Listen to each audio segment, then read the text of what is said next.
जय राधा माधव कुंज बिहारी।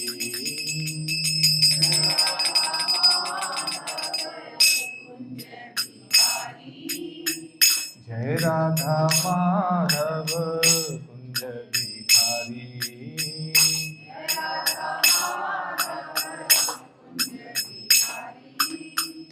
विजन वल्लभ गिरिवर धारी।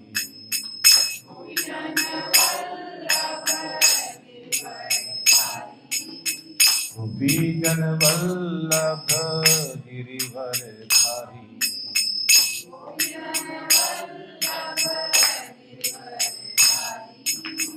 यशोदानंदन ब्रज जन रंजन।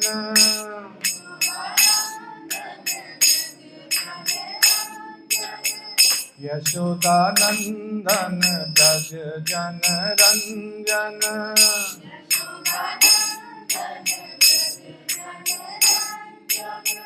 यमुना तीर वनचारी।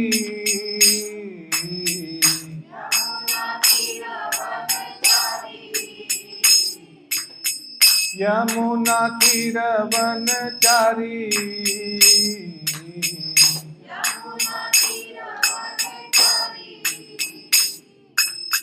हरे कृष्णा कृष्णा कृष्णा हरे हरे। हरे राम राम राम हरे हरे।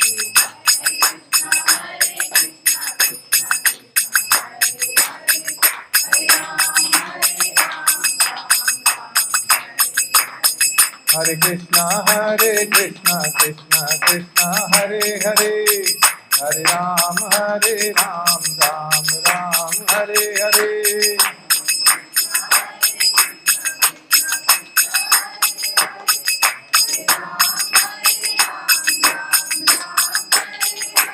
हरे कृष्णा कृष्णा कृष्णा हरे हरे। हरे राम राम राम हरे हरे।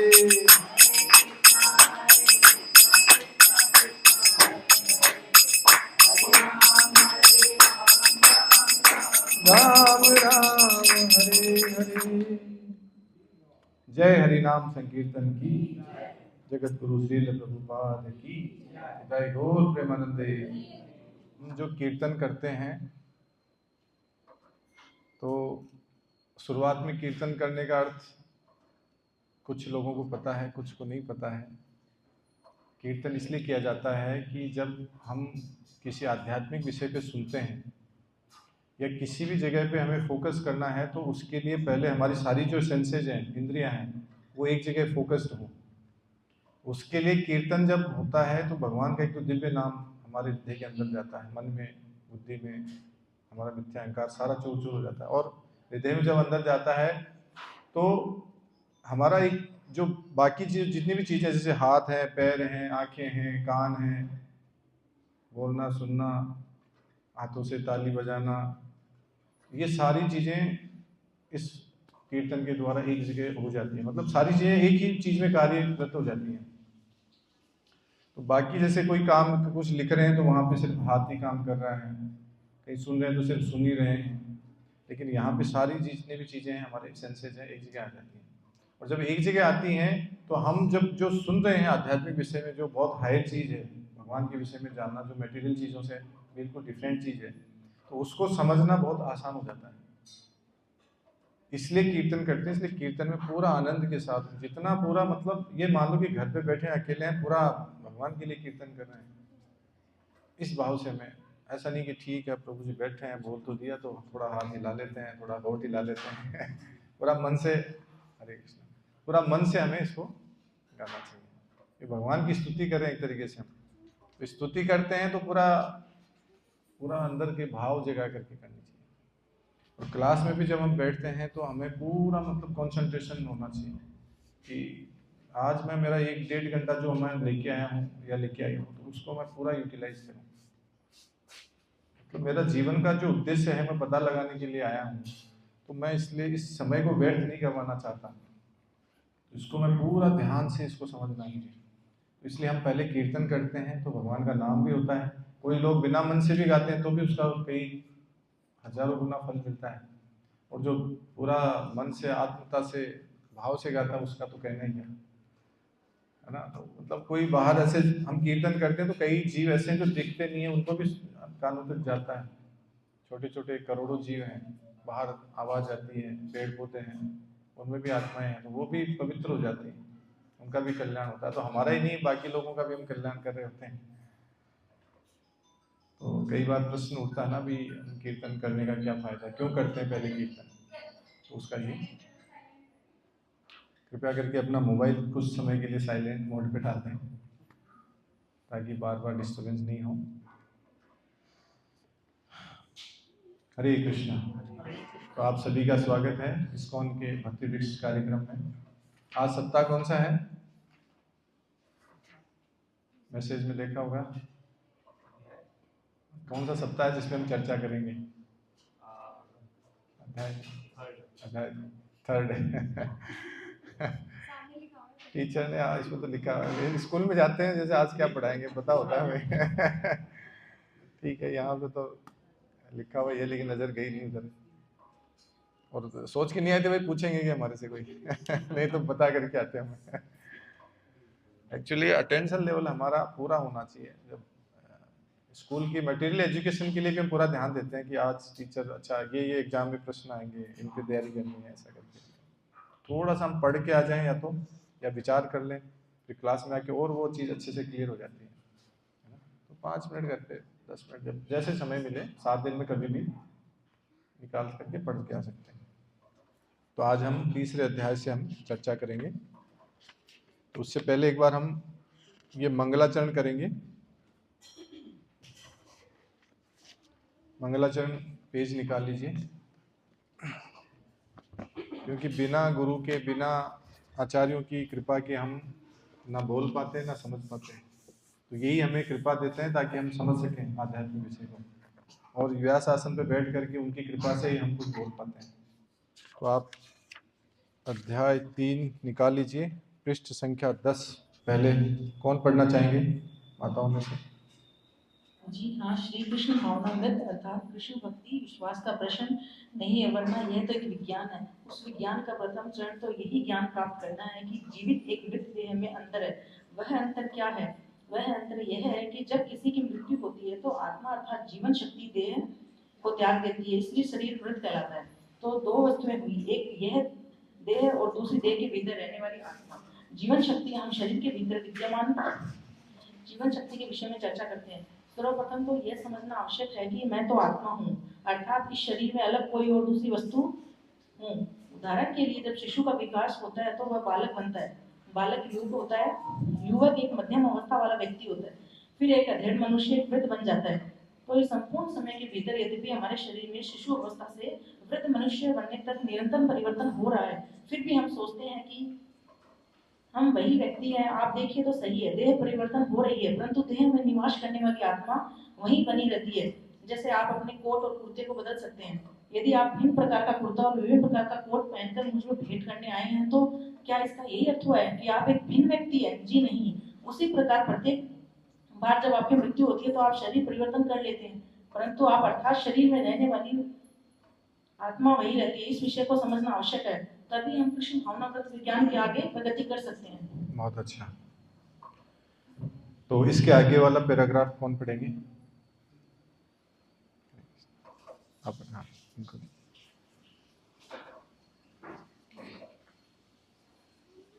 हमारे भौतिक नेत्रों के लिए आत्मा अदृश्य भी है। इसका आकार परमाणु से भी छोटा है। इंद्रियां, रक्त, हड्डियां तथा वसा से बने स्थूल शरीर का नाश होने पर भी मन, बुद्धि और अहंकार से बना हुआ सूक्ष्म शरीर कार्य करता रहता है। तो मनुष्य के समय यह सूक्ष्म शरीर छोटी सी आत्मा को दूसरे स्थूल शरीर से में ले जाता है। यह विधि उसी प्रकार है जैसे वायु अपने साथ गंध को ले जाती है। हाँ, इतना ही। इसके आगे वाला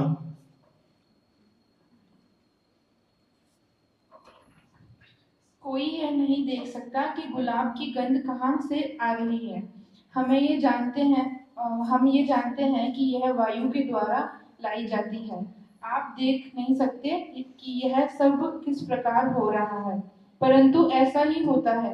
उसी प्रकार आत्मा को देहांतर भी आध्यात्मिक सूक्ष्म है। मृत्यु के समय मन की अवस्था के अनुसार सूक्ष्म आत्मा पिता के वीर्य के माध्यम से माँ की गर्भ में प्रवेश करती है। ठीक है, अब ये इधर से प्रभु लोगों में से कोई पढ़ेंगे? बुक्स तो हैं उनके पास, माइक दे दीजिए। तत्पश्चात माँ के द्वारा दिए गए एक विशेष प्रकार के शरीर के रूप में आत्मा का विकास होता है। यह शरीर मनुष्य, बिल्ली, कुत्ते या किसी अन्य का भी हो सकता है। आप नित्य अर्थात शाश्वत है। अपने कार्यों के अनुसार आप केवल शरीर बदल रहे हैं। इसलिए आपको यह जानना चाहिए कि किस प्रकार इस जन्म मृत्यु के कार्य का अंत किया जाता है। आप किस प्रकार अपने मौलिक चिन्ह में शरीर में रह सकते हैं, यह जानना ही श्री कृष्ण भावना मिलता है। बहुत अच्छा। तो देखिए यहाँ पर जो जगत गुरु श्री प्रभुपाद जी इस चैप्टर को लिए हैं वो आत्म साक्षात्कार का जो विज्ञान है उसका पेज नंबर 29 से 32 ये बुक है, उसमें से लिया गया है ये पैराग्राफ जो हम यहाँ चर्चा करेंगे आज। तो इस आज के जो टॉपिक है इस पे हम मूल विषय हैं उस पे चर्चा करेंगे। वो मूल विषय कौन कौन से हैं? पहला है हम कौन है, हमारी वास्तविक आइडेंटिटी, जो हमने पहले भी चर्चा करी थी लेकिन उससे थोड़ा सा हम रिलेट करते हुए आगे बढ़ेंगे। फिर दूसरा हम चर्चा करेंगे कि हमारी कितनी प्रकार की बॉडी है, कितने प्रकार के शरीर हैं हमारे, और वो शरीर किन तत्वों से बने हैं, क्या फ़र्क है उन अलग अलग जो शरीर हैं, एक हैं, अनेक हैं, कितने सारे हैं, उनमें क्या डिफरेंस है वो हम जानेंगे आज। फिर जानेंगे हम जन्म मृत्यु का जो चक्र है उसमें आत्मा नया शरीर कैसे धारण करती है, कैसे वो नया शरीर लेती है। फिर नया जन्म जो मिलता है, किसी को नया बर्थ होता है, वो किस आधार पे बेस होता है, उसका क्या होता है बेसिक। और युग धर्म जो हमारी अभी जो कलयुग चल रहा है उसका क्या युग धर्म है, और कृष्ण भावनामृत को कैसे हम प्राप्त कर सकते हैं, इस चीज़ों पे हम आज की चर्चा को लेंगे। ठीक है, तो मूल विषय होगा। अब थोड़ा सा ध्यान से सुनिएगा, लास्ट में हम प्रश्न पूछेंगे आपसे कुछ, और बहुत आराम से आप समझ पाओगे और इंटरेस्टिंग होगा, थोड़ा सा टॉपिक है ना, तो पूरा एकदम ध्यान रखिए कि इसका कहीं भी ऐसे लगे कि हाँ। ठीक है, तो अभी देखिए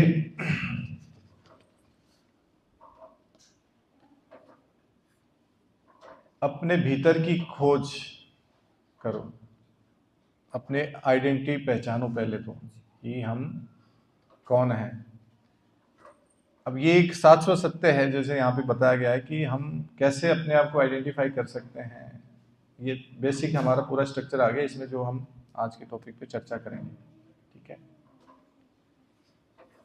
अब पहला चैप्टर जब स्टार्ट होता है तो हम पहले हमारी जो बेसिक चीज़ है वो हम बार बार इसीलिए याद दिलाते हैं। आपने कहा था कि मुझे पहले वाले चैप्टर में भी ये विषय आ चुका है कि हम कौन हैं, पढ़ा है ना हमने, लेकिन एक्चुअली क्या है कि हम पढ़ा तो है लेकिन अभी तक हमारे अंदर पूरी तरह से गए नहीं है।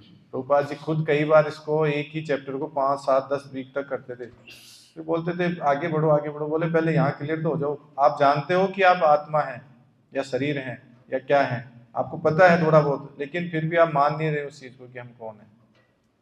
इसलिए वो बार बार इस चीज़ को करते हैं, क्योंकि हमारे अंदर पूरी तरह बैठ जाए एकदम अंदर से वो चीज़। तो आज ये चर्चा करते हैं। तो हु आर यू, कौन है आप? कौन है प्रभु? आत्मा है, करण है आप तो, करण प्रभु नाम ना आपका। कौन है आप? कौन है माता जी? आत्मा है, पता है सबको। चलें फिर तो रहने देते हैं, टॉपिक तो सब पता ही है आपको। आत्मज्ञानी तो ही है, लेक्चर की खत्म करो, यहाँ पे प्रसाद चलो, प्रसाद पाते हैं घर चलते हैं। एक्चुअल में ये पता तो है कि हम आत्मा हैं, लेकिन इसके आगे की जो चीज़ है वो देखिए थोड़ा सा एक टेक्निकल हम चीज़ इसमें जानेंगे, वैज्ञानिक दृष्टिकोण से जो साइंटिफिक रीजन है हमारे को दिए जाते हैं उसके बेसिस पे हम समझेंगे। डॉक्टर हैरी मॉन्सन है, वो प्रोफेसर है एनाटॉमी इलिनॉइस और कॉलेज ऑफ मेडिसिन के हैं। वो क्या कहते हैं देखिए यहाँ पर, वो कहते हैं कि हमारी बॉडी में most of the human body is water in a 60 pound percent, there are about, अब उसमें क्या क्या चीज़ें देखिए, 60 पाउंड का मतलब बॉडी में जितने आइटम है उसमें से क्या क्या चीज़ें हैं जो जिनसे ये बॉडी हमारी बनी हुई है। क्योंकि जब शरीर और आत्मा का डिफ्रेंशिएट करेंगे तभी हम समझ पाएंगे कि बॉडी में और इसमें क्या फर्क है, और फिर आगे चलेंगे तो पता चलेगा कि हम कितने प्रकार के शरीरों से हमारा वो है संबंध है, कितने प्रकार के शरीर होते हैं और कौन कौन से शरीर होते हैं और उनमें कौन कौन से तत्व हैं।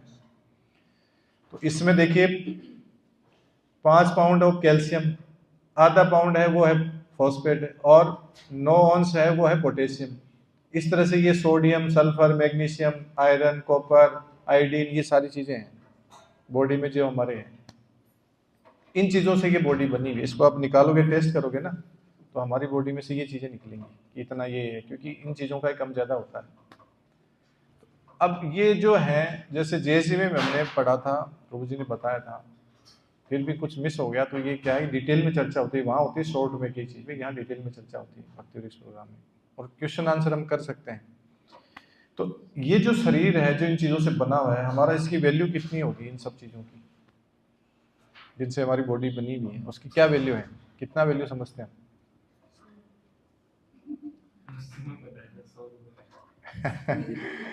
जिस समय नहीं थे वो बताएंगे, थोड़ा प्रयास करेंगे, कितना करोड़ का है, लाख का है, 1000 का है, कितने का है, प्रयास कीजिए, कितना है?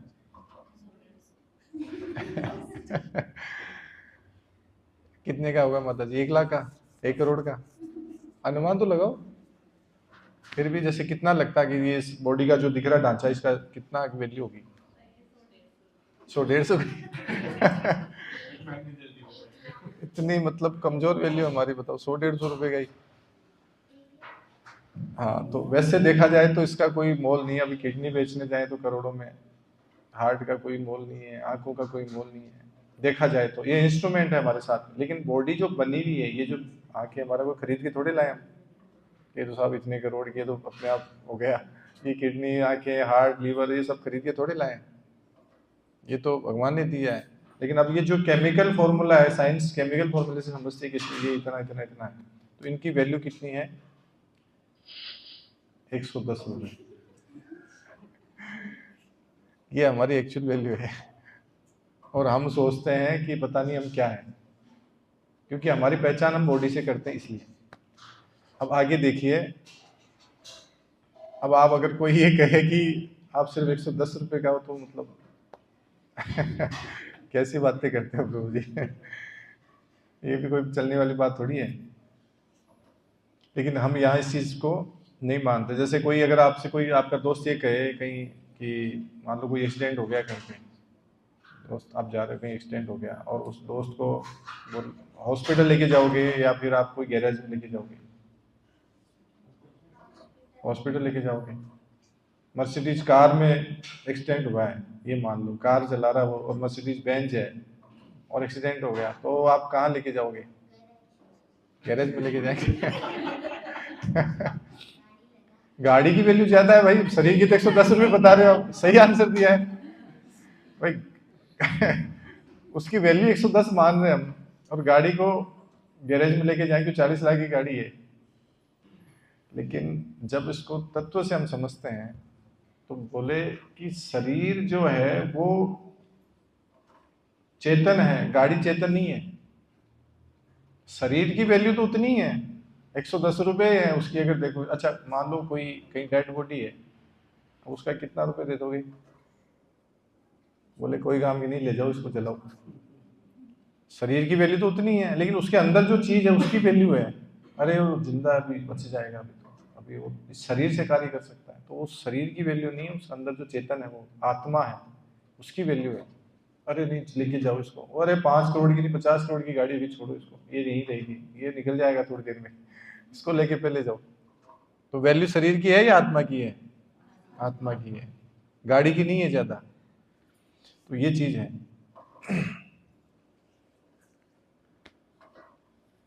तो यहाँ पर ये केस स्टडी चलती है अलग अलग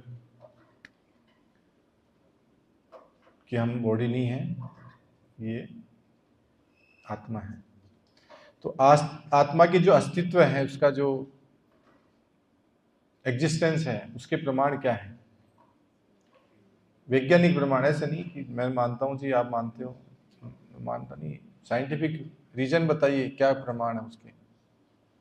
तो आत्मा के जो प्रमाण है वो एक होता है सामान्य ज्ञान, जनरल हम देखते हैं कि हाँ देखो ये कार्य कर रहा है तो इसके अंदर आत्मा है, ये जीवित है मृत है, जनरल नॉर्मल में। फिर दूसरा होता है चेतना के स्तर पे, कि कॉन्शियसनेस लेवल इसका कितना गया, उसके अकॉर्डिंग हाँ अभी मतलब अभी चेतना है इसमें, इसका मतलब है आत्मा है, नहीं है मतलब वो गया, नहीं है वो मृत है। फिर दूसरा एक तीसरा अनुभव होता है कि मृत्यु के निकट अनुभव। कई लोगों को एकदम बिल्कुल नज़दीक से मर के निकले हैं, कई बिल्कुल बोले हॉस्पिटल में गए 10 मिनट के लिए, अभी हम नाम नहीं लूँगा, यहाँ पास में ही है बेजगह चौराहे पे एक प्रभु जी हैं, वो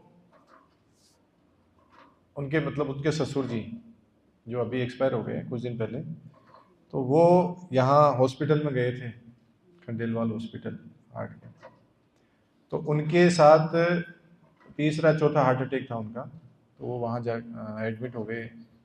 तो स्टार्टिंग में जब उनके साथ डॉक्टर ने पूरा आईसीयू में ले जाकर वेंटिलेटर पे पूरा ट्रीटमेंट किया, तो जब वो पूरा लगा रहे थे उस पर, तो सारा मॉनिटर जो है वो फेल हो गया, बोले ये तो गए, पल्स नहीं चल रही थी उनकी, वो ट्राई कर लिया उन्होंने, बोले डेड हो गए। 10 मिनट के बाद में उनमें भगवान जाने कहाँ से वापस चेतना आई, वापस वो चेतन हो गए, जागृत हो गए और कॉन्शियस लेवल आ गए। तो अब देखिए यहाँ पे बिल्कुल मृत्यु के निकट का अनुभव है, मर के वापस आए, और डॉक्टर्स भी कह रहे हैं कि हाँ ये तो गए मुश्किल है, और फिर भी वो थोड़ा कुछ करते रहे या जैसे भी है, उनका समय था अभी, तो वो वापस से जागृत हो गए, चेतना आ गई। तो अब वो हम जब उनके घर पे गए तो उनसे पूछा कि क्या अनुभव हुआ, मतलब उस समय आप निकले तो रास्ते में कौन गाड़ी लेने आई, क्या कहाँ से आप, यमदूत आए थे, विष्णुदूत आए थे, कहाँ तक पहुँचे, आगे जाके क्या हुआ, ऐसे पूछते हैं ना किसी से। तो सबकी मेमोरी उतनी नहीं रहती है, किसी किसी का रहता है कि हाँ मुझे याद रहता है, किसी की डिलीट कर देते हैं, थोड़ा बहुत अनुभव रहता है उसका। वो कह रहे ज़्यादा तो मेरे को कुछ याद नहीं है, मुझे पता नहीं था, लेकिन इतना जरूर पता था कि मैं शरीर छोड़ के ऊपर बाहर आ गया, इतना हल्का हो गया हूँ, ऊपर उठ रहा हूँ, इतना वो उन्होंने खुद ने कहा कि मैंने इतना मुझे याद है, इतना पता मेरे को। ये वही बता सकता है जो रियल लाइफ में जिसके साथ हो चुका। अब हम या तो मर के देखें तब पता लगेगा ऐसे तो कैसे पता लगेगा। और मरने के लिए दूसरा जीवन है नहीं कि वापस पता नहीं कि कहाँ मिलेगा। और सुसाइड हम कर नहीं सकते, क्योंकि भगवान कहते हैं शास्त्रों में कि अगर सुसाइड करते हो तो आपको शरीर ही नहीं मिलेगा, क्योंकि आपने मेरा दिया हुआ शरीर को नष्ट कर रहे हो ना, तो आपको कई जन्मों तक, कई करोड़ों सालों तक आपको नया वो शरीर नहीं मिलेगा। वो तो प्रेत बोलते हैं ना जिसको, वो प्रेत योनि मिलती है, उसको शरीर नहीं मिलता, वो कष्ट पाता है बहुत ज़्यादा। वो खाना चाहता है लेकिन खा नहीं पाता, पीना चाहता है, प्यास लगती है लेकिन पी नहीं सकता, क्योंकि शरीर नहीं है, बिना शरीर के कैसे करेगा, शरीर चाहिए ना उसके लिए। तो आपके पास शरीर नहीं हो, ये बॉडी नहीं हो, तो कैसे खाओगे पियोगे, कुछ है नहीं ना, स्वाद ही नहीं उसका, प्यास लगती है लेकिन पी नहीं सकता। तो वो चीज़ है। तो वो रियल लाइफ जो इंसिडेंट है ना, शरीर से बाहर का अनुभव, ये केस स्टडीज है बहुत सारी दुनिया में, हजारों लाखों, अपने अपने अनुभव हैं। एक व्यक्ति यहाँ मुरली प्राइस स्कीम में अभी साड़ी की दुकान थी, अभी कहीं और शिफ्ट हो गए, वो पिछले प्रोग्राम में यहाँ आए थे, जीएसजी प्रोग्राम में, और मतलब बहुत यंग एज की हैं, अभी 35-40 साल, 40 के आसपास की लाइव है। वो कोविड के टाइम पे गुवाहाटी या कहाँ पे, वहाँ पे गए थे किसी काम से, वहाँ एक्सपायर हो गए, मतलब मृत्यु, डेड घोषित कर दिया, ब्रेन डेड हो गए। डॉक्टर ने सर्टिफिकेट दे दिया, बोले ले जाओ इनको। तो बोले यहाँ तो क्या करें। तो वो थोड़ा सा क्या है कि उनके परिवार में कोई अच्छा जान पहचान है, तो उनके पिताजी, वो अंकल है कोई मेजर कर्नल वगैरह कुछ हैं, तो बोले मैं आर्मी और हेलीकॉप्टर से आपको भेज देता हूँ। तो वो उन्होंने क्या किया कि वो जो ताबूत बनाते हैं ना आर्मी जवानों के लिए, इसमें पूरा अंदर बॉडी को रखते हैं, फिर ठोक देते हैं किले वगैरह के, देखा हो ना ताबूत। तो वो उसमें उनको ठीक है वहाँ जा करके अंतिम संस्कार कोई कर दो, वैसे तो कोई देखता नहीं, लेकिन बाहर से उसके परिक्रमा करके उसको जला देंगे। तो वहाँ से उनको करके बोले ठीक है ले जाओ, तो सारा कर करा के बंद कर करा के बिठा के अंदर बंद कर दिया। तो वहाँ से हेलीकॉप्टर से यहाँ लेके आ गए। वो कह रहे हैं कि मुझे कुछ याद नहीं है, कुछ पता नहीं है। और चमत्कार देखिए फिर क्या हुआ कि सारे डॉक्टर ने सर्टिफिकेट दे दिया, पूरे पैरामीटर चेक कर लिए, सब कुछ कर लिया। जैसे हम करते हैं तो तुरंत ला के फिर अगला क्रियाक्रम करके फ्री कर देते हैं, सब जगह यही होता है।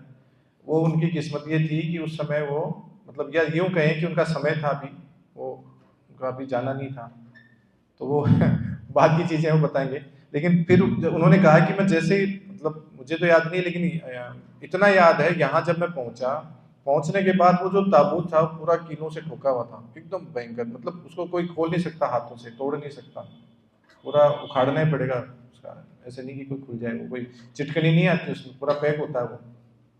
कोई ट्रांसपोर्ट में सामान मंगवाते हैं ना, पूरा पैक करके आता है वैसे। तो बोले ऐसे ही कुछ नहीं होता, आदमी चाहे तो भी नहीं खोल सकता उसको, मशीन से या कोई औजार से खोल सकते हैं या तोड़ सकते हैं उसको। बोले मेरा अंगूठा लगा अंदर, मतलब जागृति ऐसी है कि मैं जैसे यहाँ आया कुछ समय बाद में, तो मेरा पैर का अंगूठा लगा और वो उखड़ के बाहर निकल गया, मतलब उखड़ गया वो पूरा ही और बाहर आ गया। इतनी मतलब कुछ ताकत नहीं लगा, ऐसे टच ही हुआ था। और बोले वापस घर में चेतना आ गई, वापस जीवित हो गया। हम मिल के आए उसे, हम देखा तो थोड़ा सा अजीब सा लगा, मैंने कहा यार कैसे, लेकिन रियल लाइफ और उस सर्टिफिकेट दिखाए उन्होंने कि देखिए। तो अब वो उस समय पे हो सकता है कहीं स्वर्ग, कहीं चंद्रगुप्त के पास, चित्रगुप्त के पास गए होंगे, चित्रगुप्त ने बोला होगा कि यार अभी तो टाइम है, लेके जाओ इसको वापस छोड़ के आओ। तो वो ताबूत में वापस आ गए, यहाँ करके वापस कुछ सिचुएशन बनती है। तो हर व्यक्ति का ही समय है, समय पे ही वो लेके जाएंगे, बिना समय के नहीं ले जा सकते। अब वो जो बता रहा था यहाँ पे मीर भाई जो थे बेच गए वाले, तो उनका समय नहीं हुआ तो वो नहीं गए। अब जब समय हुआ तब उनको लेके चले गए। वो सारे जतन उन्होंने करने थे कर लिए, लेकिन समय से पहले नहीं ले जा सकते, समय के बाद कोई रोक नहीं सकता, रुक नहीं सकते, जाना ही पड़ेगा। तो ये बातें हैं। तो ये मृत्यु के निकट के जो अनुभव हैं वो शरीर के अंदर के, शरीर के बाहर के, ठीक है। तो पुनर्जन्म का अनुसंधान है, ये भी हमने देखा था पिछली बार का जो सेशन था, उसमें पुनर्जन्म री इनकारनेशन का हमने देखा था, सबको याद है ना कैसे पुनर्जन्म होता है। तो अब हम अंतरात्मा का जो परिचय इसको फास्ट लेंगे थोड़ा सा, वैसे क्योंकि पता है आप सबको, तो हल्के हल्के में इसको लेते हैं। तो इसमें देखिए कैसे पता लगता है एक आत्मा के बारे में और एक डेड बॉडी के बारे में, मृत चीजों के बारे में। जैसे कोई कार चालक है, वो कार चलाता है, वैसे आत्मा है वो शरीर को चलाती है। अंदर जो आत्मा है वो है तो हर शरीर कार्य कर रहा है, ये नहीं है तो कुछ नहीं करेगा। और ये साइंटिफिक प्रूव हो चुका है, क्योंकि वैज्ञानिकों ने अलग अलग शोध करके चीजें बता चुकी। क्योंकि जो पदार्थ है वो मृत है, जड़ है, और आत्मा है वो चेतन है। आत्मा जो है वो पदार्थ से श्रेष्ठ है, ठीक है।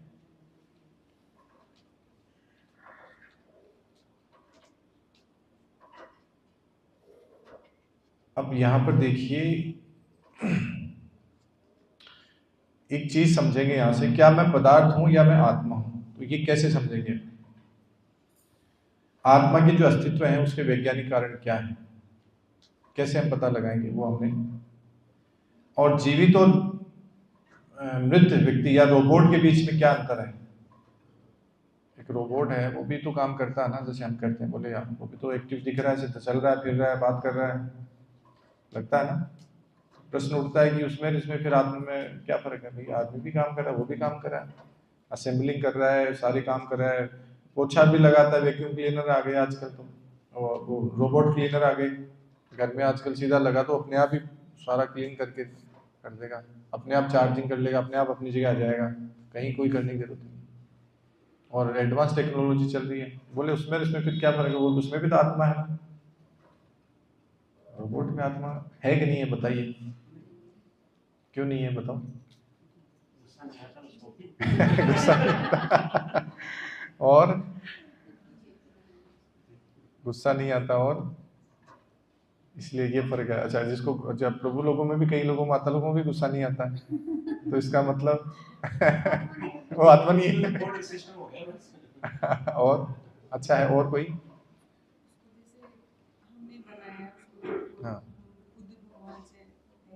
हाँ, उसको बनाया किसी ने, रोबोट को किसी ने बनाया है। हाँ, अब फर्क क्या है भाई, आदमी में, एक व्यक्ति में और एक रोबोट में क्या फर्क है?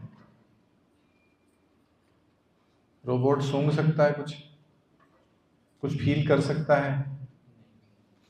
सो रोबोट के अंदर कुछ भावनाएं होती हैं, फीलिंग्स होती हैं कि हाँ अच्छा उसने ऐसे देखा, इसका मतलब ऐसे देखा तो गड़बड़ है। अच्छा ये कपड़े क्यों पहने, आज देखो इसका मैं बताता हूँ। अरे ये भी मतलब, अरे यार प्रभु जी इनको तो इनवाइट ही नहीं किया था, ये क्यों आ गए मेरे घर पे। तो ये चीजें व्यक्ति देख के सोच के विचार कर सकता है। रोबोट में मन जैसी चीज रोबोट में नहीं होती है। उसमें एक चीजें फीड करी हुई है, उसके बेसिस पे जो डेटा दिया उसी को खंगाल करके वो हमारे सामने प्रेजेंट कर सकता है। भले एआई का जमाना हो चाहे कोई भी हो, वो जो डेटा उसको दिया जाता है वो डेटा के आधार पे हमें दे सकते हैं। आपके पास चीजें 10 चीजें दे दी, उन 10 चीजों को निकाल करके आपको दिखा देंगे कि ये ले लो या ये ले लो या ये ले लो। अब वो चीज है ही नहीं तो वो कैसे दिखाएगा आपको? जिन प्रश्नों के जवाब हमने उसमें नहीं डाले वो जवाब नहीं दे सकता, वो काम कर नहीं सकता। जिस चीज के लिए ट्रेंड किया वही कर सकता है। आदमी, व्यक्ति जो मनुष्य है वो कुछ भी कर सकता है, नई चीजें सोच सकता है, नया क्रिएट कर सकता है, विचार चलते रहते हैं। तो ये इसमें फर्क है। जो मन का जो तंत्र है वो माइंड, मैकेनिज्म ऑफ माइंड, ये जो अलाइव बॉडी है उसी में काम कर सकता है। और दैनिक दिनचर्या में आत्मा का जो ज्ञान है हमें पता ही है, रोज देखते हैं। अब रसगुल्ला खा रहे हो, सोच लो, खा तो नहीं रहे हो। सोचने में क्या जाता है? तो अब खा रहे हो तो उसका टेस्ट आपको मिल रहा है और किसी रोबोट को नहीं मिलेगा। या कोई मृत व्यक्ति है, मर गया, उसको खिलाओ, टेस्ट आएगा उसको? आएगा? नहीं आएगा ना। अभी हम खाएंगे प्रसाद, देखो पता लगेगा, टेस्ट तो आएगा उसमें। नमक कम है, ज्यादा है, इसमें ये है, सब पता लगेगा, मीठा ऊपर नीचे।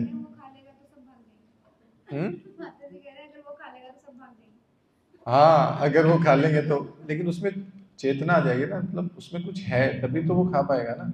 खाने को तो आप किसी को भी खिला देंगे वो ले लेगा, लेकिन उसका कोई टेस्ट नहीं बता सकता, उसकी गंध वो फील नहीं कर सकता, कौन सी गंध है इसमें, और बहुत सारी चीजें हैं। अब आगे चलते हैं। ये देखिए यहाँ पे पिक्चर आपको दिख रही है, क्या हुआ यहाँ पर, देखिए पीछे लेता हूँ दोबारा से, आप देखिए इसको। यहाँ शरीर है, और एक देखिए यहाँ पे ये आत्मा जो है ये सारे शरीर से घूमते हुए निकल रही है, दिख रही है। ये पहले आत्मा बिल्कुल माता के गर्भ में गई है, बच्चा हुआ है, धीरे धीरे धीरे धीरे करते वो पूरे शरीर, हर शरीर में चेंज होते होते अब शरीर बदल रहा है, लेकिन आत्मा वही है जो पहले से थी। शरीर हमारा वही है बचपन से लेकर के बुढ़ापे तक, या चेंज हो रहा है?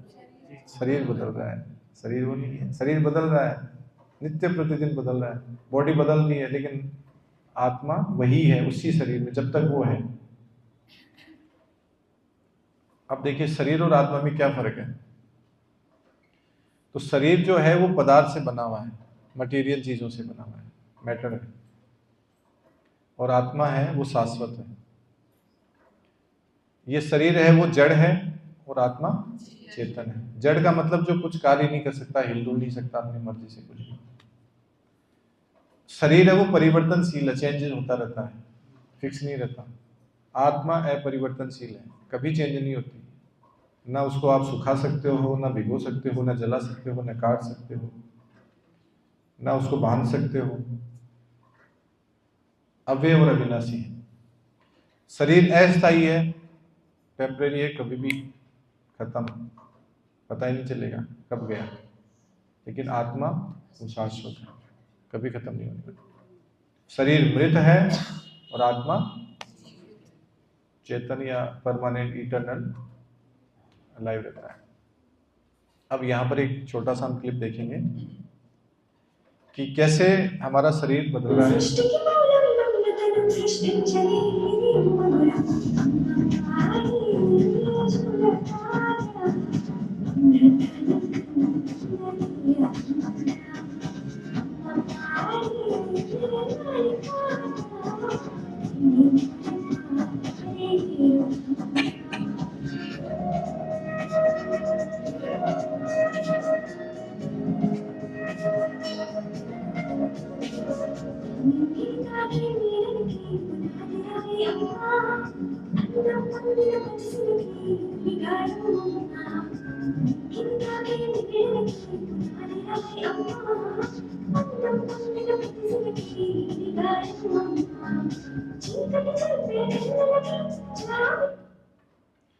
तो यहाँ पर आपको ये जो दिख रहा है, इस चीज को आगे वाली पिक्चर से रिलेट करिए। ये जो शरीर बदल रहा है बचपन से, कैसे शरीर हमारा बदल रहा है, ऐसे हमारा बदलता है। अब कोई बनाने वाला तो है नहीं हमारे बचपन से पिक्चर बना रहा है, ऐसे धीरे धीरे बढ़ रहा है, धीरे धीरे चेंज हो रहा है। लेकिन सेम जो वीडियो देखा आपने, ऐसे हमारी बॉडी चेंज होती है, ऐसे धीरे धीरे बुढ़ापा आ जाता है, पता ही नहीं लगता। हमारे में से आधी लाइफ तो हमारी जा चुकी है जो बैठे हैं। मतलब अगर उम्र का एक समझें कलयुग के हिसाब से कि एज का ये पैरामीटर, उसमें आधी तो गई, लेकिन आधी नहीं, मैं कह रहा हूँ कि पूरी गई। कोई पता नहीं है कि अगले 2 साल, एक महीना, 1 साल, 5 साल, 10 साल हम जीवित रहेंगे, कोई गारंटी नहीं है। कल का पता नहीं, अभी बाहर निकलते ही पता नहीं, 1 सेकंड बाद क्या होगा कुछ पता नहीं। देखते हैं कई बार कोई लेक्चर देने आते हैं, वो लेक्चर देने के लिए बैठे वही गए, हार्ट अटैक आया गए, तो कोई पता नहीं है किसी चीज का। तो यहाँ पर ये दिख रहा है शरीर कैसे चेंज होता जा रहा है, लेकिन आत्मा अपना उसी में एक ही जगह बैठी है। अगला हम देखते हैं लिविंग बॉडी ब्यूटी जो है, जब आत्मा शरीर में होती है तब वो सुंदर दिखता है, वो मतलब उसमें जैसे आत्मा नहीं रहती है, आफ्टर दैट ये शरीर देखिए, जीवित शरीर का और मृत शरीर का। क्योंकि जब आत्मा अंदर है तब उसका अलग है, देख रहा है, बात कर रहा है, हंस रहा है, और मरने के बाद वो ना हंस रहा है, बस बैठा है, अपनी आंखें खोले तो ऐसे देखे, वो देख भी नहीं रहा, बस वो शरीर ऐसे। ये फर्क है।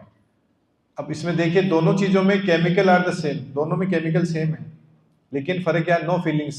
मृत शरीर में कोई फीलिंग नहीं है, जबकि पहले फीलिंग्स थी, उसमें भावनाएं थी। नो थिंकिंग, कोई सोच नहीं सकता, कोई इच्छा नहीं कर सकता, कोई मूवमेंट नहीं, ना हिल सकता, ना चेतना, कॉन्शियसनेस नहीं है, लेकिन उसमें वो सारी चीजें हैं। ये पीपीटी में हम डाल देंगे। तो इस तरह से सेम बॉडी है, लेकिन एक में आत्मा जा चुकी है, वो गॉन। तो आत्मा नहीं है, मतलब वो केवल शरीर है, उसमें वो हरकतें नहीं कर सकता। अब भौतिक दृष्टिकोण क्या है, वो जो साइंटिस्ट या जिन्नर जो चीजें मानते हैं, मतलब एक मटेरियल जो आइडेंटिटी लेके चलते हैं लोग, विचारधारा को लेके चलते हैं, वो ये कहते हैं कि सब चीजें सेम है, हम पदार्थ से बने हुए हैं, बस इन चीजों से बने हैं, ये जो मैटर जो चीजें हैं ना, इनसे बने हैं, और हम इन्हीं में मिल जाएंगे, बस और कुछ नहीं है। इसलिए जो करना है कर लो, बाकी छोड़ो फिर बस। उनका नॉलेज उस लेवल तक गए नहीं, बहुत समय बाद नॉलेज आएगा, और लेकिन समय लगेगा उसमें। लेकिन हमारे लिए तो बहुत लेट हो जाएगी तब तक। तो अगर नॉलेज नहीं रहा, उन्होंने बताया नहीं हमें, हमारे ज्ञान को घुमा फिरा के वो वापस हमें बताएंगे, तब तक क्या पता कितने साल निकल जाएंगे, कितने जन्म निकल जाएंगे, कोई आइडिया नहीं है। तो वो कहते हैं कि हम रासायनिक मंडल से अधिक कुछ नहीं है, और मृत्यु के समय सब कुछ समाप्त हो जाता है, उनका ये कहना है।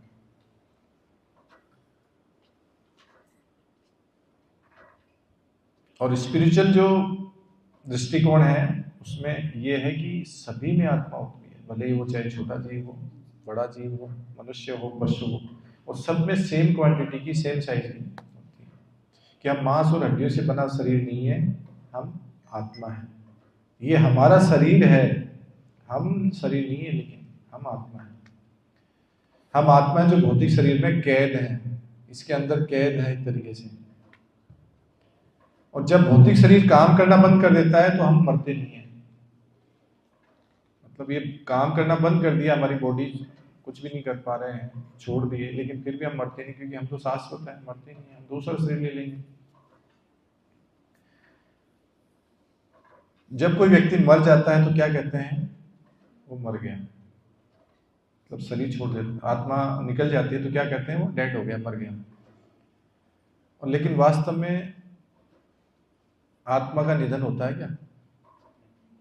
आत्मा थोड़ी मरती है, ये जनरल नॉलेज की बात है। तो एक बार जगत गुरु श्री प्रभुपाद जी से किसी ने पूछा, तो वो कह रहे हैं कि स्वामी जी, मैं सोचता हूँ कि हमारे शरीर एक जटिल मशीन है जो समय के साथ खराब हो जाती है। हमें एक बात की चिंता क्यों करनी चाहिए कि शरीर को कोई आत्मा शक्ति दे रही है? हम क्यों सोचें, ये तो मर जाएगा तो चला जाएगा, फिर क्यों सोचें कि ये कोई आत्मा दे रही है इसमें, तो ठीक है, उसका ये विचार है। तो प्रभुपाद जी क्या कहते हैं कि क्या आपकी कार या कंप्यूटर बढ़ती है? जैसे आपने कार बना ली, तो अब ये पंखा ये मान लो, तो ये पिछले 3 साल से ऐसा ही है, ये बढ़ रहा है या छोटा हो रहा है, कुछ हो रहा है, इसमें फर्क हो रहा है? ये स्टैंड आप पिछली बार भी देखा है, ऐसा ही है। आपकी घड़ी है, चश्मा है, कुछ चेंज हो रहा है या उतना ही है? बढ़ रहा है? कुछ नहीं बढ़ रहा। फिर आगे कह रहे हैं कि आपके पास एक नर और मादा कार है, मतलब एक मेल कार और एक फीमेल कार अलग अलग हैं, जो मतलब एक छोटी बेबी कार पैदा कर सकते हैं दोनों मिलकर के, नहीं है ना? लेकिन ये कहते हैं कि जब एक जीवित शरीर कुछ 6 परिवर्तनों से गुजरता है, वो बचपन से लेकर के, तो वो चेंज होता है। जैसे अब पंखा चेंज नहीं हो सकता क्योंकि जड़ है, लेकिन हमारी बॉडी परिवर्तनशील है, बढ़ती है, धीरे धीरे विकास करती है, बचपन से लेके बढ़ता है। मैटर तो थोड़ी बढ़ सकता है, वो तो फिक्स है, हो गया। एक अपना स्पीकर है, एसी है, मकान है, तो फिक्स है, वो थोड़े बढ़ेगा। लेकिन वो जो जीवित है, जिसमें चेतना है, वो बढ़ेगा, और वही आगे शरीर का निर्माण करता है, बच्चे पैदा करता है या नया जीवन प्रदान करता है।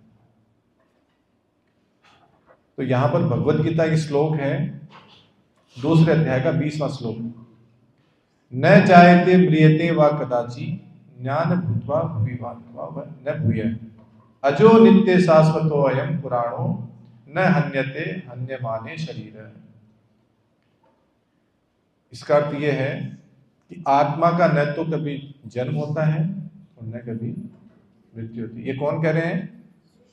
भगवान श्री कृष्ण कह रहे हैं अर्जुन को भगवत गीता में कि आत्मा का न तो कभी जन्म होता है, न कभी उसकी मृत्यु होती है। अब आत्मा के अंतर में हम आते हैं। आत्मा की साइज क्या है? Size of soul. तो कौन बताएंगे? बताना नहीं, सिर्फ हैंड रेज करना है। आत्मा की साइज क्या है? प्रयास कीजिए। हाँ, कितनी है?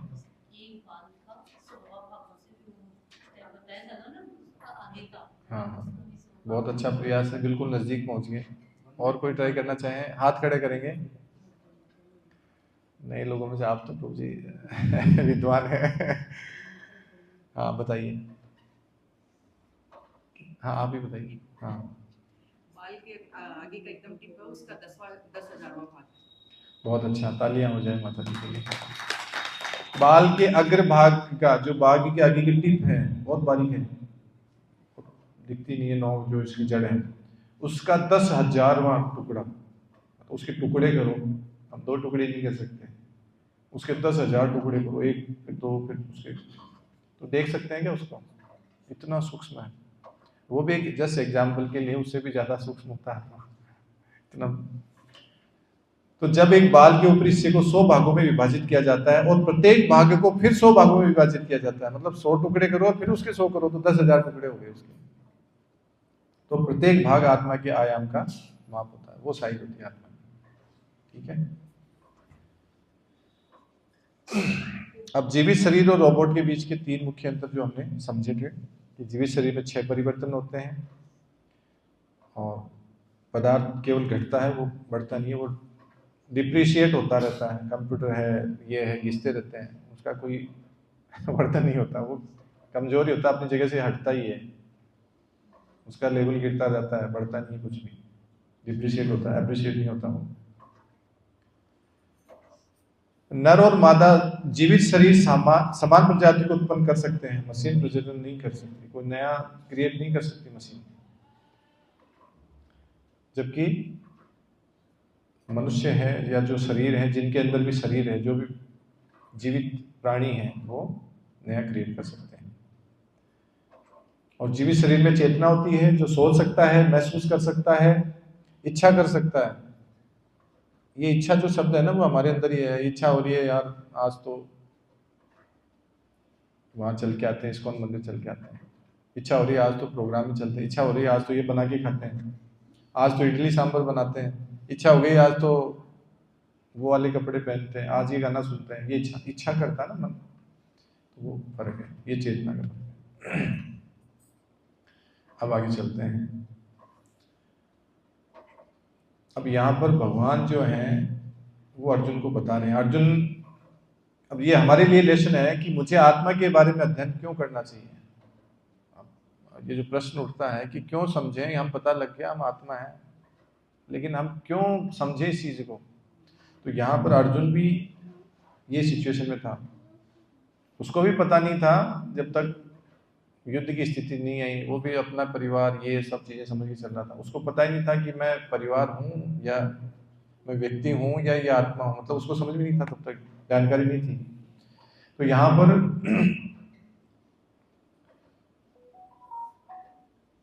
अर्जुन कह रहे हैं भगवान से, ये श्लोक है 21 नंबर श्लोक है पहले अध्याय का, 29 नंबर श्लोक है कि मेरा पूरा शरीर कांप रहा है, मेरे रोंगटे खड़े हो गए हैं, मेरा धनुष गांडी मेरे हाथ से फिसल रहा है और मेरी त्वचा जल रही है। भगवान से कह रहे हैं। तो भगवान उनको उत्तर देते हैं उसके बारे में। फिर 30वें श्लोक में ये फिर पूछ रहा है, ये खुद मतलब दूसरा फिर प्रश्न पूछते हैं। पूरे अध्याय में भगवान अर्जुन प्रश्न कर रहे हैं और सुन रहे हैं पहले अच्छे से, और फिर उसका उत्तर दे रहे हैं कृष्ण। तो पहले तो वो कह रहे हैं कि मेरा रोंगटे खड़े हो रहे हैं, मेरे अंदर वो नहीं है, गांडी हाथ से फिसल रहा है, मेरी हालत खराब हो गई है। फिर दोबारा पूछते हैं, वो कहते हैं कि मैं यहाँ और अधिक खड़ा नहीं रहने में असमर्थ हूँ, मैं ज़्यादा टिक नहीं सकता, मैं देख नहीं सकता मेरे सामने मेरे जो दादा है, मेरे गुरु हैं, मेरे भाई बंधु ही हैं, कोई दूसरा है ही नहीं, और मैं स्वयं को भूल रहा हूँ और मेरा ध्यान भटक रहा है, मन भटक रहा है। हे कृष्ण, कैसी राक्षस के संहारक मुझे केवल दुर्भाग्य के कारण ही दिखाई दे रहे हैं। मुझे मतलब सिर्फ बैड लक ही दिख रहा है, मेरा दुर्भाग्य दिख रहा है और कुछ नहीं दिख रहा। अब देखिए यहाँ पर अर्जुन के साथ क्या सिचुएशन थी। अर्जुन के अंदर आत्मविश्वास की कमी थी, कॉन्फिडेंस लेवल उसका गिर गया था वहाँ पे। वो हालत बता रहा अपनी, तो कॉन्फिडेंस लेवल उसका 0 हो गया। फिर उसको चिंता, टेंशन आ गई उस समय कि मैं इनसे अपने परिवार वालों से लड़। फिर निराशा में भी था, उसमें टेंशन आ गई, तनाव में आ गया, अवसाद की स्थिति में आ गया। फिर उसके बाद में क्या हुआ, जब भगवान ने अर्जुन को उपदेश दिया गीता का, तो वो पूरा एकदम मोहग्रस्त जो था वो बाहर निकल गया। उसको ज्ञान हो गया कि मैं आत्मा हूँ, मैं शरीर नहीं हूँ, मेरा जो कर्तव्य है वो मुझे करना है। भले ही ये मेरे परिवार के हैं, लेकिन धर्म के लिए मुझे इससे युद्ध करना है। ठीक है, क्योंकि आत्मा का ज्ञान समझ लिया था। अब हमें सबको अगर पूछें कि आत्मा का ज्ञान है, तो अगली बार से अगर कोई आपको पूछेगा तो आप बता पाओगे कि आत्मा और जो शरीर है उसमें क्या फर्क है, जड़ और चेतन में क्या फर्क है, मृत और जीवित शरीर में क्या अंतर है, आत्मा की साइज क्या है। तो ये भौतिक नॉलेज के साथ में आध्यात्मिक नॉलेज हमें होना चाहिए। तो कृष्ण ने जैसे अर्जुन को ये सब बताया, उसका पूरा संदेह दूर हो गया। अभी एक श्लोक है भगवद गीता 2.13, देहिनो अस्मिन् यथा देहे कौमारं यौवनं जरा तथा देहांतर प्राप्ति धीरस्तत्र न मुह्यते। कि जिस प्रकार देहधारी आत्मा इस शरीर में बचपन से युवावस्था और फिर वृद्धावस्था तक निरंतर भ्रमण करती रहती है, उसी प्रकार मृत्यु के समय वह दूसरे शरीर में चली जाती है। और संयमी व्यक्ति ऐसे परिवर्तन से भ्रमित नहीं होता।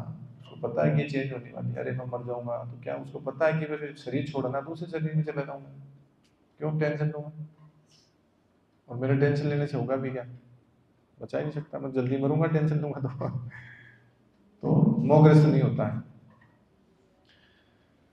क्योंकि आत्मा जो है वो सूक्ष्म और स्थूल आवरणों से ढकी हुई है। अब यहाँ पर इसका एग्जाम्पल आएगा।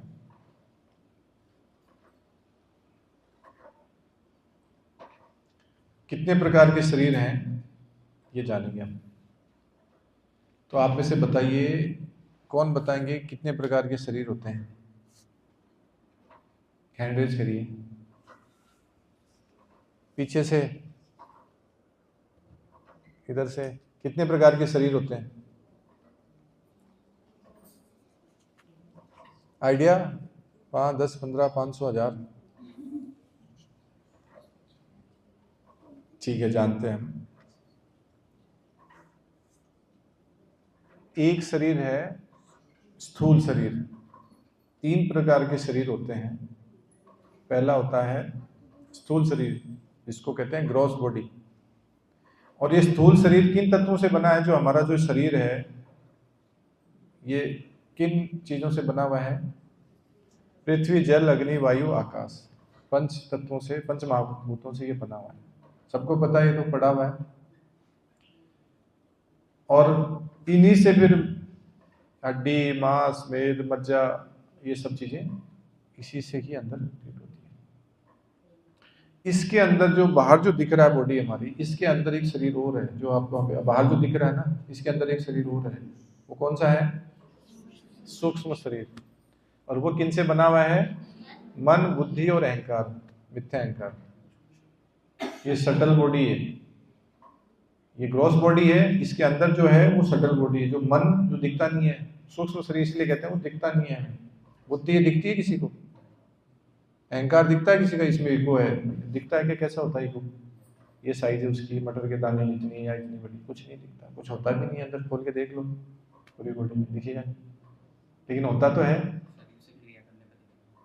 प्रतिक्रिया जब होती है, अरे ईगो आ गया इसमें तो, अरे वाह ये तो ऐसे बोल रहा है। क्रोध, ईगो, अहंकार, तो बुद्धि है, मन है, दिखता थोड़ी है। जो हम बार बार मन में ये चीजें चलती हैं, नहीं दिखता है। तो ये सूक्ष्म शरीर है। पहले ये ग्रॉस बॉडी है, फिर सटल बॉडी है, और फिर इसके अंदर आती है आत्मा, सोल। ये किन चीजों से बनी हुई है? सत्य, चित्त और आनंद से। सत्य का मतलब होता है शाश्वतता, परमानेंट, इटर्नली। ज्ञान, चित्त का मतलब होता है ज्ञान, और आनंद, परम आनंद। भगवान जिन चीजों से बने हुए हैं, जो भगवान का दिव्य शरीर है, वो भी सच्चिदानंद है, सत्य, चित्त और आनंद। तो सच्चिदानंद जो भगवान है, उनके ही अंश हमें, तो हम भी वही उसी तत्व से बने हुए हैं, सत्य, चित्त और आनंद से। लेकिन हमारे अंदर जो हमारा जो बाहर का शरीर है, ये बना हुआ है मटेरियल चीजों से। तो ये 5 तत्वों से बना हुआ है, और वो 3 तत्वों से बना हुआ सूक्ष्म शरीर जो इसके अंदर है। और उस सूक्ष्म शरीर के अंदर रहती है आत्मा। अब देखो कितना, अब वो जब सूक्ष्म शरीर नहीं दिखेगा, आत्मा कैसे दिखेगी? अब इसको हम आगे बढ़ते हैं। जिस प्रकार पक्षी पिंजरे में फंसा रहता है, उसी प्रकार आत्मा 5 तत्वों पृथ्वी, जल, वायु, अग्नि, आकाश से बने हुए शरीर में फंसी रहती है। ये पिंजरा है जिसमें हम फंसे हैं। लेकिन क्या है कि हमें कर्म तो करना ही पड़ेगा, शरीर तो लेना ही पड़ेगा। हमारे पिछले जन्मों के कर्मों के आधार पे हमें ये शरीर मिला है, तभी तो हम इससे कर्म करेंगे, और ये शरीर, ये जो जन्म मृत्यु का जो चक्र है, इससे बाहर निकल पाएंगे। अब यहाँ पर हम अगर हमारी वास्तविक पहचान को समझ जाएंगे तो हम इससे बाहर निकल सकते हैं। अब देखिए यहाँ पर ये जो पिक्चर है, इससे थोड़ा समझ सकते हैं। ये जो 5 घोड़े हैं, ये 5 इंद्रियां हैं। ये आँख है, फिर नाक है, वो कान है, वो त्वचा है, वो जीभ है लास्ट में। ये 5 घोड़े हैं। और ये जो लगाम है, लगाम मतलब जो लगाम है वो कौन है? माइंड। ये मन है, वो हमारी इंद्रियों पे कंट्रोल करता है। ये घोड़ों की लगाम मतलब लगाम जैसे जिसके हाथ में होती है वो वैसे चलता है। तो हमारा माइंड क्या है? जो मन है वो कंट्रोल करता है। आँख देखा तो देख, आंखों का काम है देखना, लेकिन देखने के बाद इतना अच्छा कपड़ा है, अरे वाह इतना सुंदर है, ये तो गुलाब जामुन का देखो, अरे वाह बढ़िया क्वालिटी का आम है। तो आंखें देखी, लेकिन विचार करेगा मन, उस पर कंट्रोल उसका है, वो सेंसेस पे कंट्रोल करता है। तो हम कुछ भी करेंगे हमारी सेंसेस से, मन उस पर कंट्रोल करेगा। जैसे अभी कुकिंग कर रहे हैं माता जी, तो अब कुकिंग करते करते तुरंत वो देख तो लिया अब इसमें ऐसे हो रहा, तो तुरंत वो मन करेगा कि इसमें थोड़ा सा और ये कर दें, बुद्धि के साथ प्रयोग करेगा, बुद्धि भी साथ में शामिल हो जाती है, लेकिन मन उस समय शामिल रहता है। फिर ये जो पीछे बैठा है मन तो हो गया ये, और ये जो पकड़ रखा है पीछे मन को, किसके साथ में कंट्रोल होती है? इंटेलिजेंस, बुद्धि के साथ में। और पीछे पीछे जो बैठे हैं हम, आत्मा, जो ड्राइवर से भी पीछे बैठा है ना, ऑनर, मालिक, ड्राइवर गाड़ी चलाता है, पीछे मालिक बैठा रहता है, तो हम तो आत्मा है, ठीक है। लेकिन हम सेंसेस जो हैं इनसे देखते हैं, मन उस पर प्रतिक्रिया करता है, वो कार्य करता है, बुद्धि के द्वारा विचार करता है, और हम आत्मा ही इस पे निर्णय लेते हैं, क्योंकि सारे हमारे, हम इसके अंदर हैं, बाहर नहीं है कुछ भी। हम अब स्वतंत्र नहीं है कि हम जो चाहे कर लें, क्योंकि हम इस पिंजरे के अंदर हैं, कैद हैं। तो हम जो देखेंगे, जो सुनेंगे, जो खाएंगे, जो पिएंगे, वैसा विचार हमारे अंदर आएगा, मन उस पर प्रतिक्रिया देगा। आप गलत सुनोगे, गलत बातें भी करोगे, तो मन वैसे ही प्रतिक्रिया देगा, और फिर आपकी बुद्धि के अंदर जो डेटा फीड है, उस डेटा के हिसाब से आपको रिजल्ट दे देगा कि ऐसे कर लो, पिछली बार उसने ऐसा किया था, आप ऐसा कर लो, वो तुरंत आपको प्रोसेस करके दे देगा। लेकिन आत्मा को क्या है, वो सारे कर्मों की रिएक्शन लेने पड़ेंगे, वो क्योंकि है उसी के कंट्रोल में ना। तो आत्मा को इतना स्ट्रांग होना चाहिए कि वो इन पे कंट्रोल कर सके, मन के नियंत्रण में नहीं आए। अब देखिए यहां पर है,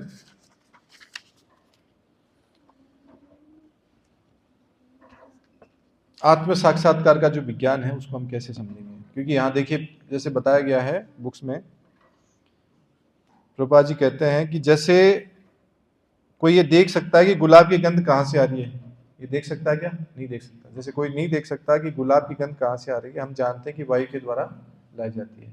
खुशबू आ रही है कहीं से, अगरबत्ती जल रही है, तो वो खुशबू हवा के द्वारा यहाँ तक आ रही है, ट्रांसफर होती है। तो वैसे ये जो आत्मा है वो शरीर छोड़ने के बाद में सूक्ष्म शरीर के द्वारा दूसरी जगह ले जाई जाती है। जो सूक्ष्म शरीर, ये शरीर तो यहीं छूट जाएगा हमारा, और फिर हमारा जो सटल बॉडी है, मन बुद्धि अहंकार के साथ एक छोटा आवरण होता है, उसके साथ हमें ले जाया जाता है। और फिर जहाँ जाते हैं वहाँ से हिसाब होता है हमारा, हमारे कर्मों के अकॉर्डिंग, नरक जाना है, स्वर्ग जाना है, कितने समय तक रहना है। और उसके बाद में अगर नरक जाना है तो यातना शरीर मिलता है उसको अलग से, उस शरीर से तो हो नहीं सकता कुछ, तो फिर पहले तो बॉडी देंगे जिसमें वो यातनाएं सहन करता, मरता नहीं है, उसको कितना ही काटो पीटो, उसको तलो भले कुछ भी करो, लेकिन वो मरता नहीं है, कष्ट भोगता है पूरा, ऐसा शरीर मिलता है। तो वो होता है। और अगर स्वर्ग जाना है, पुण्य का फल भोगना, तो स्वर्ग में जाता है। तो अब यहाँ पर प्रभुपाद जी कह रहे हैं, इसको पहले हम पढ़ेंगे। देखिए ये नामामृत पे एक, कौन पढ़ेंगे? 2-3 लाइनें हैं, कौन पढ़ना चाहेंगे? सेकंड पेज पे ये जो हम चर्चा करी हमने, इससे बाहर निकलने का तरीका अब हम जानेंगे कि आत्मा का ज्ञान हो गया, शरीर का ज्ञान हो गया, आत्मा कैसे कार्य करती है, कैसे दूसरे शरीर में जाती है, ठीक है।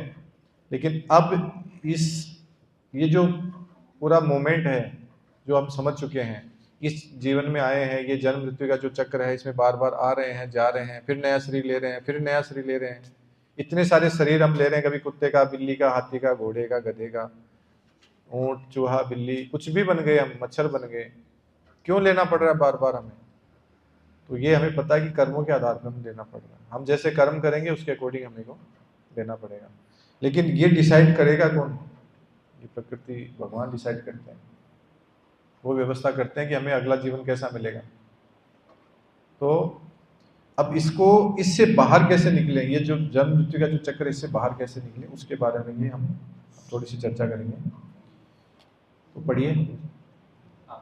कलयुग इतना कष्ट और पतन का युग है कि चैतन्य महाप्रभु हर किसी को हरे कृष्ण महामंत्र का जप करने को कहते हैं। वैदिक धारणा के अनुसार समाज में ऐसे व्यक्ति अवश्य होने चाहिए जो वास्तव में ब्राह्मण हो और सत्य कहने की क्षमता रखे।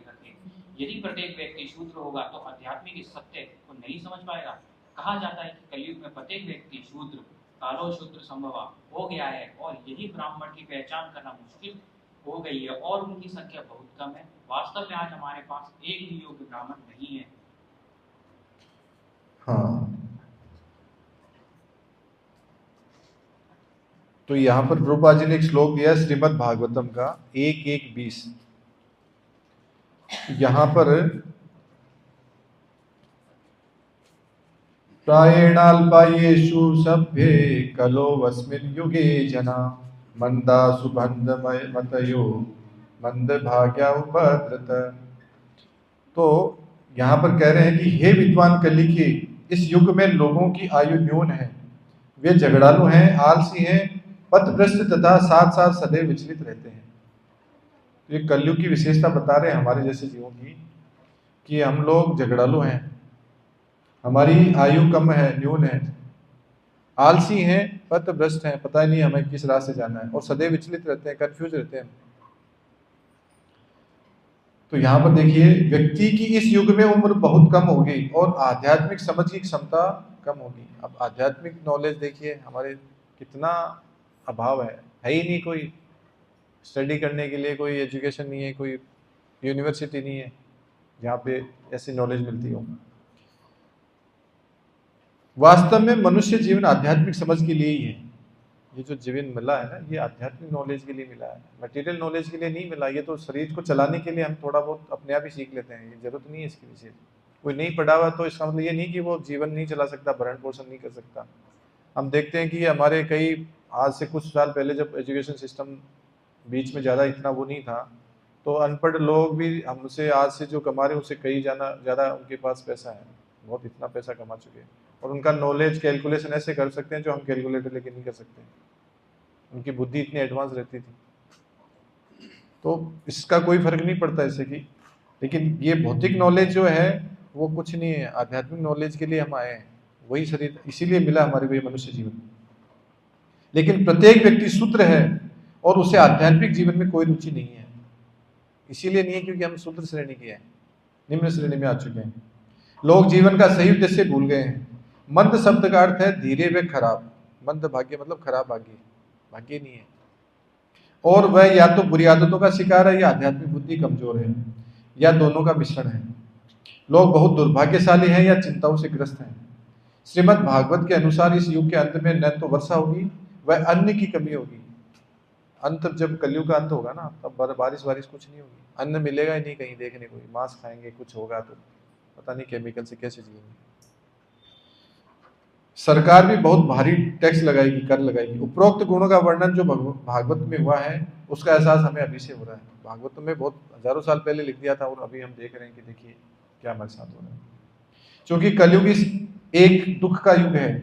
चैतन्य महाप्रभु ने जो कृष्ण स्वयं है, हर व्यक्ति को हरे कृष्ण महामंत्र जपने की सलाह दी है। अब देखिए कलयुग जो बात चल रही युगों की, तो कितने युग हैं? 4 युग हैं। कौन कौन से? सतयुग, त्रेता, द्वापर और कलयुग। हर युग की अलग अलग एज है। देखिए एज है यहाँ पे, सतयुग है 17,28,000 साल का, फिर त्रेता 12,96,000 का, द्वापर है 8,64 का और कलयुग है 4,32 का। इसको ऐसा समझ सकते हैं कि कलयुग की जो आयु है 4,32,000, उसकी डबल हो गई द्वापर में। 4,32 का डबल हो गया 8,64, फिर 8,64 के अंदर फिर 4,32 और जोड़ दो कलयुग की एज, फिर उसके अंदर फिर 4,32 और जोड़ दो, ऐसे करके हर युग की ये एज है। अब चारों युगों के अंदर मनुष्य की एज देखिए क्या है। सतयुग में 1,00,000 वर्ष होती थी एक व्यक्ति की, 1,00,000 साल। अब सोचो आप इतनी उम्र हमें मिल जाए तो पता नहीं क्या करें, कुछ नहीं कर सकते। लेकिन मिली थी हमारे को पहले भी है, लेकिन हमने किया नहीं, इसीलिए तो कलयुग में दोबारा से लेना पड़ रहा है हमारे को। त्रेता के अंदर 10,000 साल की उम्र होती थी। श्री रामचंद्र जी के युग में भगवान ने 11,000 वर्ष तक तो राज किया था, राजा थे श्री रामचंद्र जी। फिर द्वापर में 1,000 वर्ष की उम्र होती थी और कलयुग में 100 वर्ष की। और अभी तो हमारी 60-70 साल की एज आ गई है। 70 साल मतलब जाने का टाइम आ गया, ये जो जनरेशन है उसके हिसाब से बहुत कोई मुश्किल से। अब देख लो कितने साल हमने निकाल दिए हमारे, जितने एज के हैं हम सोच लो, कैलकुलेट कर लो। और 70 में भी अगर मान लो अभी 40 साल की एज का कोई है व्यक्ति, तो उसमें से 30 साल बचे हैं उसके पास। 30 में से लास्ट के 10-15 साल वो कुछ नहीं कर पाएगा, चारपाई भी बैठा रहेगा या कुछ थोड़ा बहुत, ना सुन सकता ढंग से, ना कुछ खा पाएगा, ना बोल पाएगा, ना धाम यात्राएं कर पाएगा। तो फिर 15 साल बचे हैं। 15 साल मतलब लिमिटेड दिन। 15 साल मतलब कितने हैं? 365 को 15 से गुणा करो, कितना आता है? 4,500, 5,000, 5,000 दिन है। एक दिन गया ये समझ लो, आज एक दिन गया, 5,000 दिन है आपके पास, सिर्फ इतनी ही है। एक एक मिनट, एक एक घंटा, एक एक क्षण आपका जा रहा है। आज का दिन गया, मेरा वेस्ट हो गया। अगर आपने भगवान के बारे में कुछ सुना नहीं, समझा नहीं, कुछ जाने नहीं अपने बारे में, बाहर निकलने का रास्ता नहीं ढूंढा, तो मतलब हमारा समय गया। नहीं रुकेगा, एक सेकंड भी नहीं रुकेगा, ये चलता है निरंतर। कोई दुनिया की ताकत इसको रोक नहीं पा रही है। करोड़ों अरबों डॉलर खर्च कर रहे हैं, लेकिन कोई नहीं रोक पा रहा है कि ये शरीर को। माइकल जैक्सन जैसे 15-15 डॉक्टर लेके घूमते थे साथ में, कि मुझे कुछ भी थोड़ा सा मच्छर भी काटे तुरंत इलाज कर लूँ, मैं कभी बूढ़ा हो ही नहीं, मैं 150 साल जीऊँगा। उसके ये सोच थी कि मैं 150 साल जीऊँगा, लेकिन जल्दी चला गया। नेचुरल एज भी नहीं जी पाया वो, नॉर्मल 70-80 साल भी नहीं जी पाया, जबकि पैसे की कोई कमी नहीं है। तो ऐसे हजारों एग्जाम्पल हैं कि इस बॉडी को मरने से नहीं बचा पा सकता कोई भी, मतलब कंट्रोल नहीं कर सकता कि इसको बचा लें, आयु निश्चित है उसकी। तो ऐसा हम देखते हैं। अब यहाँ पर कलयुग में जो हमारे पास जो लिमिटेड समय है, उसको हम क्यों गंवा रहे हैं? उसको हमें भगवान के भजन में लगाना चाहिए, समझना चाहिए। अब देखिए, यहाँ पर अलग अलग युग के अनुसार विधियां बताई गई हैं कि सतयुग में भगवान को जो जानने का, आत्म साक्षात्कार करने का विधि क्या थी? ध्यान करने। 40,000, 50,000, 1,00,000 साल होती थी ना, तो 40-50 हजार साल तक अगर कोई तपस्या करता था, मतलब ध्यान करता था, तो वो भी यम नियम आसन ध्यान प्राणायाम वाली सिचुएशन करके, तब जाके उनको भगवान दर्शन देते थे, और फिर वो इस जीवन से छुटकारा पा सकता था जन्म मृत्यु के चक्र से। अगर कोई 5,000, 10,000 साल करके, मतलब इतने साल ध्यान करता था, तब 60,000 साल, सोचो आप। फिर त्रेता युग में आए तो उसमें यज्ञ वगैरह की विधियां होती थी, यज्ञ करके भगवान को प्रसन्न करके, और फिर वो यहाँ से निकल सकता था। फिर द्वापर के अंदर आता है विग्रह सेवा। अर्च विग्रह की सेवा से बहुत ज़्यादा कई वर्षों तक करते थे, और पूरा एकनिष्ठ होकर के तब जाके इससे बाहर निकल सकते थे। लेकिन कलयुग के जीवों में ये कैपेसिटी नहीं है, ना तो वो ध्यान कर सकता है इतने 1 मिनट। अगर किसी का मन रोक ले कोई 2 मिनट भटकने से, तो कोई रेयर मिलेगा, रेयर। 2 मिनट नहीं रोक सकता मन को एक जगह। करके देख लेना, आपको लगे कि मैं मन को रोक लूँ, एक ही जगह पे ध्यान रखूँ, इधर उधर जाएगा तुरंत कहीं ना कहीं जाएगा, भागेगा, ये इतना चंचल है। तो इस युग में जब हमारे पास इतनी कमजोर, आयु भी कमजोर है, झगड़ालू हैं, आलसी हैं, पथभ्रष्ट हैं, हालत खराब है, हम तपस्या कर ही नहीं सकते, तो करें क्या? तो भगवान ने हमारे लिए व्यवस्था दी कि ऐसे लोगों का भी कल्याण करें कैसे न कैसे। तो क्या दिया हमारे को? हरि नाम संकीर्तन दिया, जो चैतन्य महाप्रभु हमारे लिए लेकर, स्वयं भगवान श्री कृष्ण चैतन्य महाप्रभु के रूप में आए हैं 550 साल पहले, और हमें ये हरि नाम देके गए, जो आज पूरी दुनिया में प्रचार कर रहे हैं। भगवान के सत्यावेश अवतार श्रील प्रभुपाद जी, उनके द्वारा ये व्यवस्था करें, और वो नहीं होते तो हम नहीं बैठे होते, ये चर्चा नहीं कर रहे होते। आज पूरे वृंदावन में चारों जगह ये चैतन्य महाप्रभु और उनके जो गोस्वामीगण हैं, उनके जो पार्षद हैं, वो नहीं करते तो हमें ये नॉलेज नहीं होता। जो आज वृंदावन की जो मैया, वृंदावन खो गया था, ये तो चैतन्य महाप्रभु की कृपा से वृंदावन को वापस खोजा। कहाँ पे ये राधा कुंड था, कहाँ श्याम कुंड था, कहाँ पर ये विग्रह है, कहाँ पे ये सब लीलाशलियाँ भगवान ने वापस प्रकट करी। आज जो सुन रहे हैं ना, अलग अलग संत ये कर रहे हैं, तो ये उनकी वजह से ही कर रहे हैं। तो उनका बहुत बड़ा वो है हमारे पास में, इसलिए इस चीज़ को हमें हल्के में नहीं लेना है। अब जो समय बचा उसको हरि नाम, जो नाम है ना, उस पे जाना है। नाम कौन सा? हरे कृष्णा कृष्णा कृष्णा हरे हरे, हरे राम राम राम हरे हरे। तो अब हमारे साथ देखिए एक चीज और भी है आ तो गए हम कलयुग में और हमारे को नाम भी दे दिया, लेकिन हमारे साथ स्वभाव का एक संयोग भी है, क्योंकि युग के अनुसार देवी और असुरी गुण हमारे साथ चलते हैं। तो पहले सतयुग में क्या होता था कि देवता जो लोग थे, क्योंकि नाम में देखो चैलेंजेस क्या क्या आएंगे, अब नाम की महिमा चल रही है ना, इसलिए हम चर्चा कर रहे हैं कि सतयुग में होता था देवता अलग होते थे, राक्षस अलग जगह होते थे, वो स्वर्ग में होते थे, वो पाताल लोक में होते थे, अलग अलग जगह होते थे, एक जगह नहीं थे। लेकिन त्रेता युग के अंदर क्या हुआ, एक पृथ्वी पे आ गए, एक ही जगह आ गए। साउथ के अंदर लंका के अंदर राक्षसों का एक हो गया और इधर बाकी देवगण या मनुष्यगण आ गए। लेकिन द्वापर जब युग आया, पिछला जो युग था, एक ही परिवार में आ गए। कौरव और पांडव का एग्जाम्पल ले लो, एक असुर स्वभाव के और एक देव स्वभाव के। और कलयुग में और ही बुरी हालत हो गई, एक ही मनुष्य के अंदर आ गए, हमारे अंदर है, देवता भी हमारे अंदर है, राक्षस भी हमारे अंदर है। अब बोले 1 मिनट में गुस्सा आएगा, अभी तो पता नहीं क्या कर देंगे, हम सब खो देंगे, आपा खो देंगे। अभी देखो 5 मिनट में पता लगेगा हमारे को कितना कंट्रोल है हमारा। कोई चिल्ला के देखे, कोई बॉस बोले, कोई सास बोल के देखे, कोई ननद बोल के देखे, कोई बहू बोल के देखे, अभी पता लगेगा। अरे अच्छा, अरे माता जी आपसे सेवा अच्छे से नहीं हो रही, अच्छा मेरे को बोला आए कल से आएंगे ही सेवा, बोल दिया ना, अब नहीं आएंगे, बस बड़े आए मेरे को सेवा के लिए। एक तो सेवा करो, यहाँ पे काम करो, और ऊपर से ये सुनो, सुनने के लिए आएंगे क्या मैं? तुरंत रिएक्शन हाथों हाथ ही। और इतना ही नहीं, आजकल बाहर जब लोगों को देखते हैं ना, ये तो चलो आध्यात्मिक चर्चा है, लेकिन बाहर जब लोगों को देखते हैं, लोग क्या करते हैं, आपके पास कुछ भी है उससे उनको इतना दुख हो जाता है, इतना वो कष्ट पा रहे हैं, अरे भाई इसके पास तो यार ये तो कौन सी, पहले स्विफ्ट पे वो अल्टो पे घूमता था, अब देखो फॉर्च्यूनर ले आया, मेरा क्या होगा?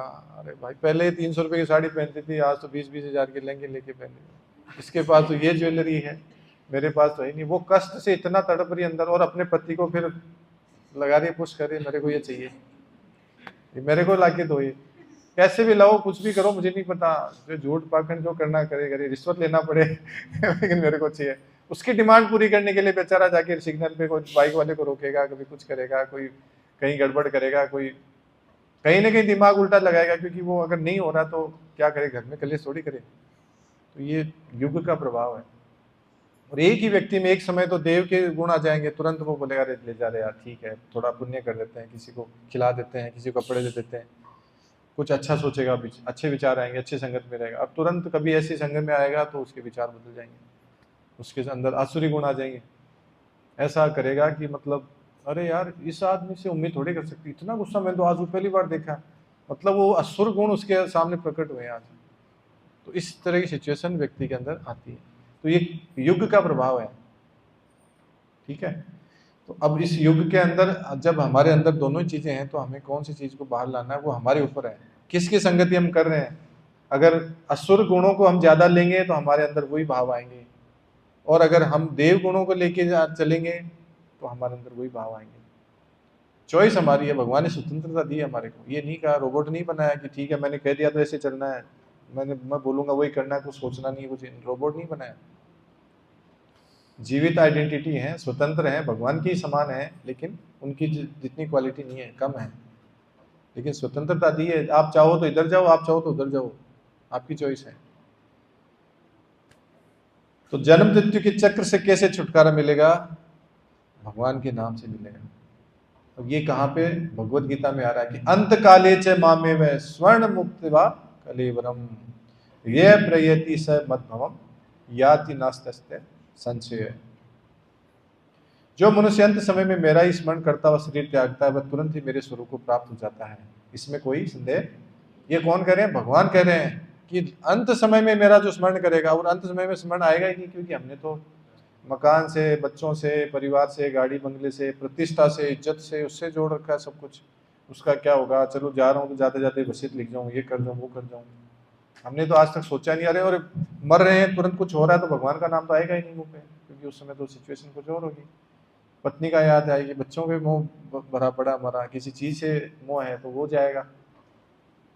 तो वो क्यों आएगा? तब आएगा जब हम अभी से नाम जप करेंगे, अभी से आदत में डालेंगे। जैसे हम करते हैं ना, कई बार आंख बंद करके भी उठा के ये करना है। नहाते हैं तो आपको सोचते हो कि इस हाथ को ऐसे लेके जाऊं, यहाँ लेके जाऊं, ऐसे करूं, पानी उठाऊं डालूं। आप कुछ मत करो, आंख बंद कर लो, अपने आप ही जाएगा ऐसे हाथ फट फट फट नहाना, ये करना, कुछ नहीं करना होता, क्योंकि आदत में आ गई वो चीज़। खाना बना रहे हो तो आप उधर देख भी रहे हो, बात भी कर रहे हो, ये भी कर रहे हो। गाड़ी चला रहे हो तो शुरू में जब गाड़ी चलाते हैं तो क्लच कहाँ है, गियर कहाँ है, पता नहीं, स्टीयरिंग कहाँ है, वो चीज़ देखनी पड़ती है। बाइक चलाओ या गाड़ी चलाओ, लेकिन एक बार आ जाती है तो फिर गाड़ी चल रही है, गियर भी डल रहे हैं, इधर ऐसे नहीं कि हाथ जा रहा है, इधर क्लच दब रही है, ब्रेक दब रहा है, बात भी कर रहे हैं, इधर उधर भी देख रहे हैं, इधर अच्छा उधर मार्केट में ये चल रहा है, इधर गाड़ियाँ चल रही है, ये चल रहा है, सारी चीज़ें अपने आप चल रही है। क्यों? क्योंकि आदत में आ गई। तो भगवान का नाम जब लेंगे तो आदत में आएगा।